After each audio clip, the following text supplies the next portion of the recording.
Myra media welcomes political analyst KS Prasad. నమస్తే sir. నమస్తే అండి. సార్, రీసెంట్గా ఢిల్లీలో యశ్వంత్ వర్మ గారి ఇంట్లో దొరికినటువంటి నోట్ల కట్టలు, దాని మీద వస్తున్నటువంటి రకరకాల ఆరోపణలు, కొంతమంది ఏమో జడ్జిలు కరప్ట్ అయిపోయారంటూ ఒక వర్షన్ వస్తుంటే, మరొక వర్షన్ ఏమో ఇల్లు ఫైర్ యాక్సిడెంట్ అయింది, దాన్ని ఆర్పడానికి పోయి లోపల నోట్ల కట్టలు పెట్టి ఆయన మీద అలిగేషన్స్ చేస్తున్నారు అనేటువంటిది మరొక వైపు నుంచి వస్తున్నటువంటి అలిగేషన్స్. ఏం సార్ అసలు ఈ వార్తను ఎలా చూడాలి, దీంట్లో వాస్తవాలు ఏంటంటే ఏం చెప్తారు సార్? సార్, పవిత్రమైన న్యాయ వ్యవస్థ, పవిత్రమైన పోలీస్ వ్యవస్థ సార్, వీటిని భ్రష్టు పట్టిస్తున్న వాళ్ళు ఎవరంటే రాజకీయ వ్యవస్థ. ఈ రాజకీయ నాయకులు కబంధ హస్తాల్లో ఎలిజిబిలిటీ క్రైటీరియాలు, లేకపోతే ఇంగ్లీష్ బాగా మాట్లాడడం వచ్చినా రాదా, లేదా కనీసం ఒక డ్రాఫ్ట్ చేయగలడా లేదా, ఇలాంటి ఎబిలిటీస్ స్కిల్స్ వాటితో పాటు పనిచేసిన వాళ్ళందరూ చూస్తూనే ఉంటారు. కానీ వాడు సడన్ గా చీఫ్ జస్టిస్ గానో లేదంటే ఏదో విధంగానో ఉండేసరికల్లా చాలా మందిలో ఒక నెగిటివిటీ డెవలప్ అవుతుంది. ఓకే, మీరు అది గమనించండి ఫస్ట్. రెండోది, కొంతమంది సముచిత స్థానాలని అధిరోహించిన వాళ్ళు ల్యాండ్ స్లైడ్ జడ్జిమెంట్స్ ఇచ్చిన ఉదంతాలు ఉన్నాయి. కొంతమంది చరిత్రలో అసలు జడ్జిమెంట్ లేదు, ఏదో చూడండి కాలక్షేపం కార్యక్రమంకి వచ్చినట్టు. అలా చాలా మంది చాలా రకాలుగా ఉన్నాయి. ఈ రోజు దాకా నేను న్యాయ వ్యవస్థ మీద నాకు అపారమైన గౌరవం. ముఖ్యంగా ఒక గౌరవనీయమైన పదవుల్లో ఉన్న వాళ్ళు గతంలో జడ్జిల ఇంట్లో డబ్బులు దొరికాయని వాళ్ళని సస్పెండ్ చేయడం అవన్నీ చూసాం. ఇప్పుడు ఇది యాక్చువల్గా డబ్బులు కట్టలు దొరికినవి, మంటల్లోంచి తీస్తున్నవి, ఇవన్నీ వీడియో క్లిప్పింగ్లు అన్నీ చూసిన తర్వాత అనుగుణంగా ఒక వ్యవస్థ మీద ఒక ఆపాదించి ప్రజల్లో మాటలు వస్తాయని చెప్పి దాన్ని టంగ్ ట్విస్టింగ్ లాగా, అది కాదు ఇది స్టోర్ రూములు కూడా నేను ఎప్పుడు చూడలేదు, మేము మా అబ్బాయి స్టోర్ రూమ్ సైడే వెళ్ళాం ఎప్పుడు అని. ఇంట్లో ఉన్న 4 రూములో 5 రూములో బంగ్లాలో ఎక్కడికి వెళ్ళకుండా ఉండకుండా ఎవడో ఉండడు కదా. అని ఉండరు. మీరంటే చీఫ్ జస్టిస్ గారు కాబట్టి మీకు భయం, లేదంటే మీ స్థాయికి అసలు ఇల్లంతా తిరగవలసిన అవసరం ఉండదు, మీరు కోర్టు నుంచి వస్తారు సరిపోయింది. బట్ వాట్ అబౌట్ ఇప్పుడు నాకు ఇక్కడే చీఫ్ జస్టిస్, మాజీ చీఫ్ జస్టిస్ గారు రమణ గారు నిన్న ఒక స్టేట్మెంట్ ఇచ్చి చూశాను నేను. రాను రాను ప్రజల్లో న్యాయ వ్యవస్థల మీద నమ్మకం సన్నగిలుతుంది. న్యాయ వ్యవస్థ మీద సన్నగిల్లే నమ్మకాన్ని మీరు దాన్ని దృఢపరచడానికి మీ దగ్గర నుంచి వచ్చిన డెలిబరేషన్ ఏంటి ఫస్ట్? ఇప్పుడు అవుట్ ఆఫ్ 10 సర్కమ్స్టాన్సెస్లో 10 out of 10 నేను ఖచ్చితంగా ఇలా జరగదనే చెప్తాను. రేరెస్ట్గా ఒకటి జరిగినప్పుడు ఎంటైర్ కొలిజియం సిస్టంలో ఉన్న వాళ్ళు రెస్పాండ్ అవ్వాల్సిన బాధ్యత ఉంటుందా ఉండదా? 100% వాళ్ళే రెస్పాండ్ అవ్వాలి. ఎండ్ ఆఫ్ ది డే మమ్మల్ని మేము తప్పు చేసాం, ప్రజల్ని సమాజంలో తప్పుని వేలెత్తి చూపించిన తర్వాత దాన్ని తప్పుని జస్టిఫై చేసే వాళ్ళు వాళ్ళే. తప్పు అని అది న్యాయ వ్యవస్థకు ఉన్న ఔన్నత్యం, దాని గొప్పతనం. అందులో అత్యున్నత న్యాయస్థానంలో ఉన్న జడ్జిలకు కానీ, అత్యున్నత న్యాయస్థానంలో ఉన్న చీఫ్ జస్టిస్ గారికి కానీ మనందరికన్నా ఇంకా ఎక్కువ బాధ్యత ఉంటుంది. అంతే కదా. ఎందుకంటే హైయెస్ట్ న్యాయస్థానానికి లాస్ట్ వెళ్ళి డెస్టినేషన్ అదే. నాకు కింద కోర్టులో అవ్వచ్చు, లేదా మెజిస్ట్రేట్ కోర్టులో అవ్వచ్చు, డిస్ట్రిక్ట్ కోర్టు అవ్వచ్చు, తర్వాత హైకోర్టులో జరగవచ్చు తప్పు. నాకు ఆ న్యాయం చేసేది హైయెస్ట్ సుప్రీంకోర్టే. సుప్రీంకోర్టులో నేను చేసింది రైటో రాంగో తెలియజెప్పే అంత నేపథ్యాలు వాళ్ళకి రాజ్యాంగబద్ధంగా వాళ్ళకి ఇచ్చినప్పుడు వాళ్ళ దగ్గర నుంచి వచ్చిన నెరేటివ్స్ ఏంటి? ఇలాంటివి గతంలో ఒక జడ్జి గారి ఇంట్లో డబ్బులు దొరికే బాత్రూంలో కట్టలు అనగానే ఆయన ఎత్తి కూర్చోబెట్టారు ఇంట్లో. ఈకి వచ్చాకల్లా వాట్ ఈస్ దిస్? నాకు దాని గౌరవం ఒక మెట్టు తగ్గిన వ్యవస్థకి అది అత్యున్నత వ్యవస్థ. ఆ వ్యవస్థ తప్ప మాకు ఇంకో దిక్కు లేదు.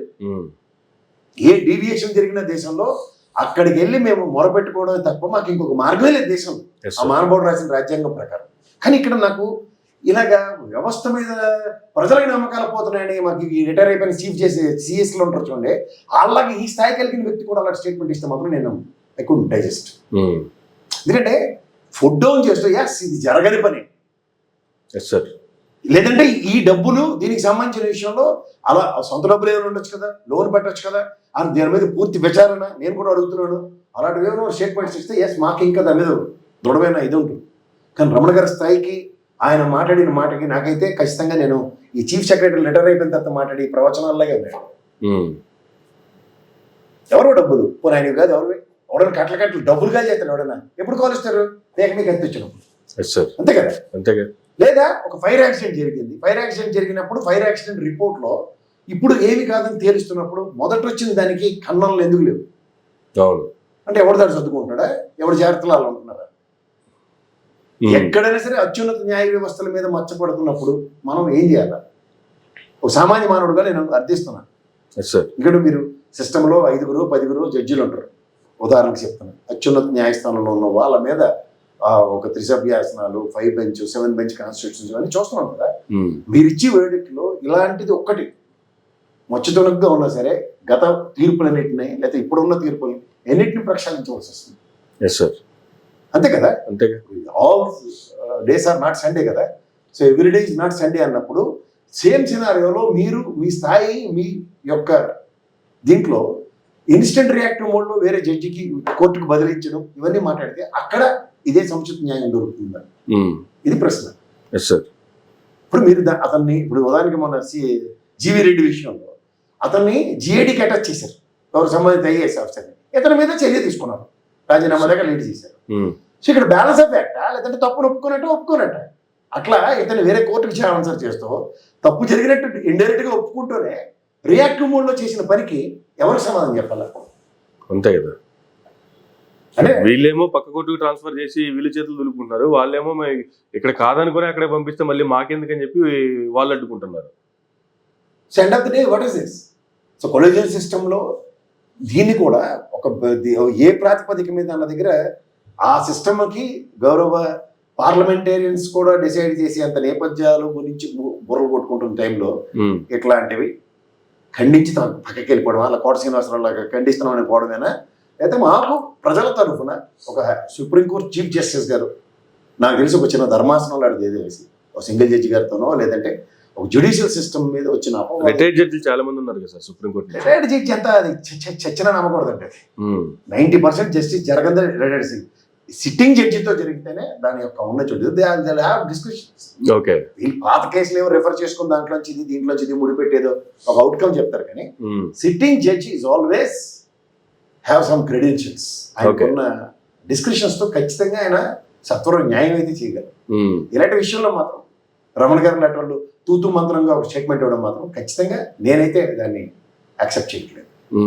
అంటే ఆయన స్థాయి ఒక రిటైర్డ్ చీఫ్ జస్టిస్ గా ఆయన చూసిన ఎన్నో అనుభవాల్లో ఇలాంటివి ఆక్షేపణీయంగా సమాజంలో ఆయన అన్నట్టు నిజంగా ప్రజలకు నా మీద విశ్వసనీయత నమ్మకం కోల్పోయింది అనుకోండి, ఎక్కడ మనకి ఇంకో ఆల్టర్నేటివ్ ఇది? అదే కదా ఫైనల్ ఆల్టర్నేటివ్, అదే దాని మీద నమ్మకం పోయిందంటే ఇంకా ఏం చేయాలి మేము? రాజ్యాంగం ఈ రోజు చూస్తున్నాం, రాష్ట్రంలో కూడా రెడ్ బుక్ రాజ్యాంగం అంటాడు, ఇంకోటి రాజారెడ్డి రాజ్యాంగం అని రాజ్యాంగానికి కూడా పరిభాషలో మాట్లాడి ఒక వాళ్ళకి నచ్చినట్టుగా విన్సెంట్ ఫ్రాన్సిస్ తో జస్టిఫై చేస్తున్న ఈ ప్రజాస్వామ్యంలో వ్యవస్థ పరిరక్షణకు వచ్చి పరిరక్షిస్తుందని గుడ్డిగా నమ్మే నాలాంటి వాళ్ళకి వ్యవస్థ మీదే నమ్మకం కోల్పోతుందని ఇలాంటి పెద్ద మనుషులు సోకాల్డ్ రిటైర్డ్ చీఫ్ జస్టిస్గా పనిచేసిన వాళ్ళు కూడా మా పక్కన భరోసా ఇచ్చే కార్యక్రమానికి కాకుండా మనుషులకు భరోసా పోతుందన్న దాంట్లో అగ్గి గాజ్యం తోడినట్టు మాట్లాడితే ఎవరికి వెళ్ళి మొరపెట్టుకోవాలి? ఎవరికి వెళ్ళి మొరపెట్టుకోవాలి? అంతే కదా. అంతకన్నా ఇంకేం లేదు.